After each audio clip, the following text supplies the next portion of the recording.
राहुल कलाटेंच्या भाजप प्रवेशाला पिंपरी चिंचवडमधील स्थानिक नेत्यांनी विरोध केलाय। राहुल कलाटेंना भाजपात प्रवेश दिला तर इच्छुकांनी बंडखोरी करण्याचा इशारा दिलाय। आगामी महापालिका निवडणूक अपक्ष लढण्याची भूमिका त्यांनी घेतली आहे।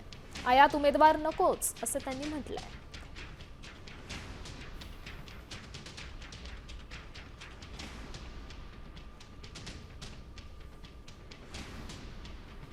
चिंचवड विधानसभा निवडणुकीत पराभूत झालेले शरद पवार गटाचे पदाधिकारी राहुल कलाटे यांनी मुख्यमंत्री देवेंद्र फडणवीस यांची भेट घेतली आहे।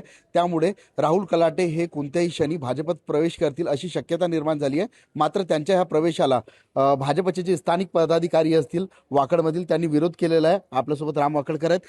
आमचा विरोध याच्यासाठी आहे की आमच्या भारतीय जनता पार्टीमध्ये गेले 12-15 वर्षापासूनचे निष्ठावंत कार्यकर्ते आहेत।